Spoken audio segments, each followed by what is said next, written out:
I never expected my 27th year at Henderson Financial to end like this. The holiday party was in full swing that December evening when Margaret Chin found me by the punch bowl. She was our CEO, 52 years old with sharp eyes that missed nothing and a reputation for being absolutely untouchable. I was David Morrison, 58 and counting down to retirement. Just another senior accountant who kept his head down and did his job. Margaret had barely spoken to me in all those years. Maybe a nod in the hallway, a brief acknowledgement at company meetings. So when she approached me directly that night, her hand trembling slightly as she held her champagne glass, I felt my stomach drop. Something was very wrong. "David," she said quietly. Her voice was different than I had ever heard it. Softer somehow, almost vulnerable. "Can I speak with you privately?" My mind raced through every possible mistake I might have made, every report I had filed in the past month, every signature I had witnessed. I followed her through the crowded ballroom past colleagues laughing and celebrating past the string quartet playing in the corner. She led me down a marble hallway, and then quite unexpectedly she opened the door to the executive washroom and gestured for me to follow. My heart was pounding now. This was it. I was being fired. At 58 with retirement, so close I could taste it. The door closed behind us, and the party noise faded to a distant murmur. Margaret turned to face me, and I saw something I never thought I would see. Tears in her eyes. "This stays between us," she whispered, her voice cracking slightly. "I need you to know something, David. I have watched you for many years. You do not know this, but I know everything about you." I stood frozen, confused, terrified. She took a breath and continued. 26 years ago, when I was just starting here as a junior analyst, I made a terrible mistake. I miscalculated a major client portfolio. Millions of dollars were at risk. I was going to be fired, possibly face legal action. My career was over before it began. I remember that time. There had been whispers of a crisis, late-night meetings, senior partners looking grim, but it had all blown over somehow. The firm had recovered. "You were a senior accountant," then Margaret said. "Still young yourself, only in your early 30s. You found my error. You could have reported it, should have reported it, but you did not." I felt a chill run through me. I did remember. A spreadsheet that did not add up. Numbers that told a story of someone's desperate attempt to fix a mistake.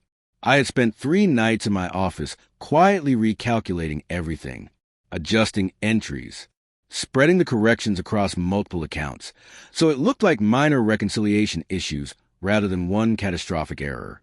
I never knew whose mistake it was. I just knew someone young had made it, someone whose whole life would be destroyed. "You saved my career," Margaret said, her voice thick with emotion. "You saved my entire life. I got married because I still had my job. I had my children because I was not destroyed by scandal. I built everything I have because you gave me a second chance." The washroom suddenly felt too small, too intimate. "Why are you telling me this now?" I managed to ask. "Because you are retiring in 6 weeks," she said.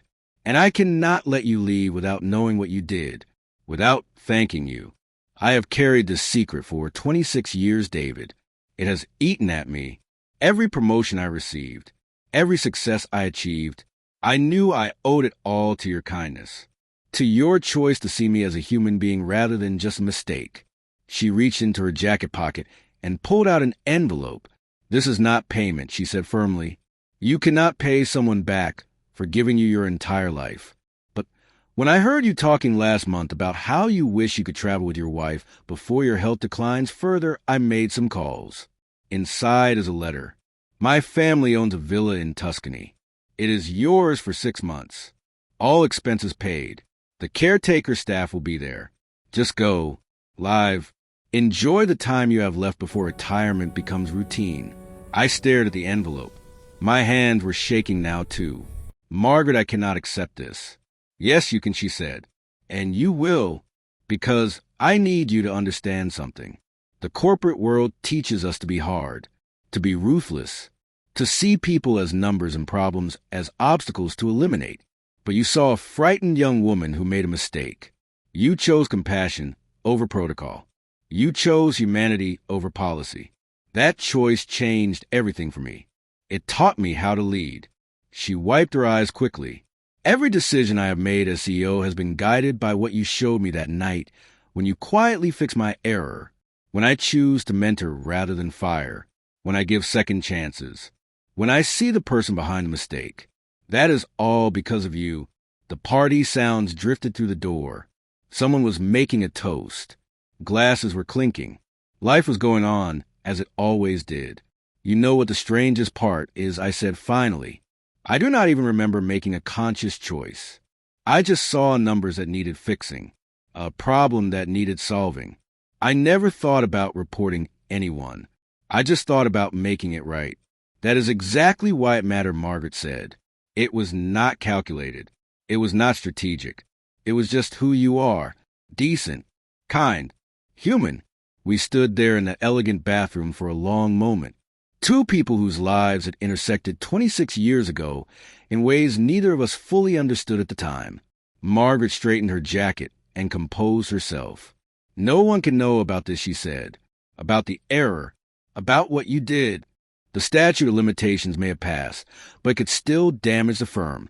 I nodded. "Our secret," I said. "But Margaret, thank you for telling me." She smiled then, a real smile that reached her eyes. "No, David, thank you for being the kind of man who does the right thing when no one is watching." She opened the door, and the party noise rushed back in. We walked back separately, me clutching an envelope that contained 6 months in Italy, her return to shake hands and make small talk as CEOs must do. I did not tell anyone that night, not even my wife, Sarah, though I would tell her later. I just stood by the window looking out at the city lights, thinking about choices and consequences, about how one decision made in the middle of the night 26 years ago had rippled forward through time, creating a CEO who led with compassion, a woman who raised children and built a life, all because I had chosen to see a mistake as fixable rather than fatal. Sometimes I think about what would have happened if I had reported that error.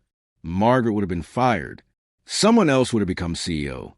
Someone who perhaps learned different lessons, who led with fear instead of wisdom. The following spring, Sarah and I spent 6 months in Tuscany. We walked through vineyards and ate pasta made by hands that have been making it for generations. We watched sunsets that painters have been trying to capture for centuries. We talked about our life and our children, and all the small choices that had led us to this moment. And I thought about Margaret, about second chances, about the invisible threads that connect us all.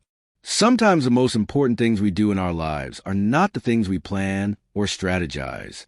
They are the quiet choices we make when no one is watching, the moments when we choose kindness over convenience, humanity over policy. Years later, when I heard that Henderson Financial had been named one of the best companies to work for in America, I smiled. I knew why. Because at the top was someone who understood that people are more than their worst mistakes, that grace and second chances are not weaknesses, but a foundation of real leadership. And it all started in the middle of one night, when a tired accountant chose compassion over protocol. My CEO pulled me into a bathroom during the company party and whispered this stays between us. But some secrets are worth keeping, not because they are shameful, but because they are sacred. A reminder that the best parts of being human are the parts we give away without expecting anything in return. The kindness we offer, the grace we extend, the second chances we grant. These are the things that ripple forward through time, creating futures we can never fully imagine. And sometimes 26 years later, someone pulls you into a bathroom at a holiday party to say thank you, to say you changed my life, to say I built everything I am on the foundation of your quiet kindness. That is enough. That is everything. If this story touched your heart, please hit that like button. Share it with someone who needs to remember the power of small kindnesses. Subscribe for more stories about the unexpected moments that change our lives. And comment below telling me about a time someone showed you grace when you needed it most. Sometimes the stories we need to hear are the ones about ordinary people making extraordinary choices in quiet moments when no one is watching.